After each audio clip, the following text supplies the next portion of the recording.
Here's a question. When an egg cooks and turns white, what's really changing? The answer lies in the protein's structure, unfolding and reshaping in heat. Let's see how that works. In this video, you'll learn how proteins are built from amino acids, how peptide bonds link them together, and how folding creates the four structural levels that determine function. First, the foundation. Proteins are polymers made of amino acid monomers. Each amino acid carries an amino group, a carboxyl group, and an R group that gives it unique properties.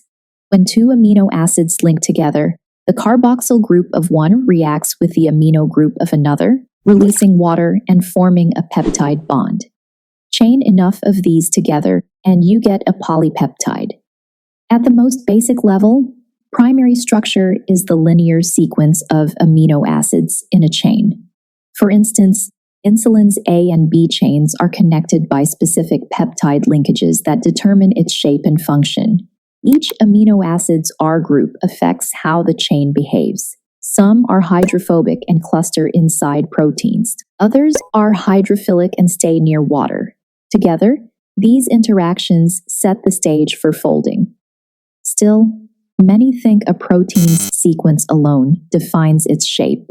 But in reality, the sequence only gives the instructions, and the folding comes next.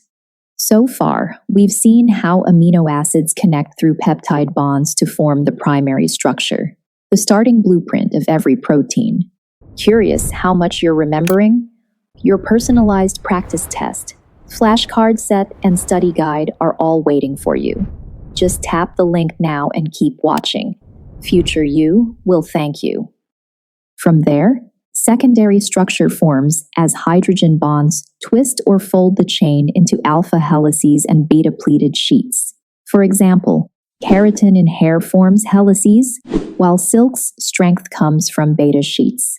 As the chain continues to fold, it reaches the tertiary level, the full three-dimensional shape.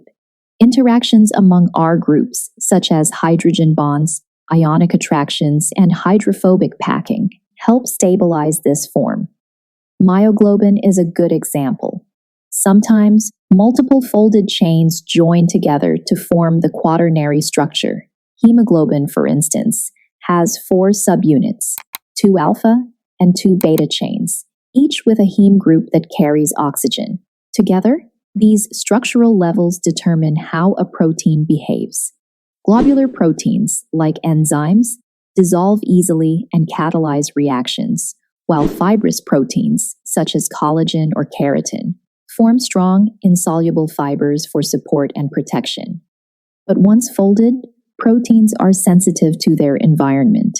Under heat or extreme pH, they can lose their structure, a process called denaturation. That's why egg whites turn opaque when cooked. Albumin proteins unfold and clump, changing both structure and function. To see what's changing, it helps to remember the 4 levels of protein structure. Primary is the amino acid sequence. Secondary is local folds like alpha helices and beta sheets. Tertiary is the full three-dimensional shape. And quaternary is multiple subunits joined into one protein. In short, sequence builds shape, and shape drives function. From insulin to hemoglobin, every protein's role depends on how its amino acids fold and connect. Now that you've watched the video, let's see how much you remember. Head to the link in the description where you'll find Quizlet content made just for you.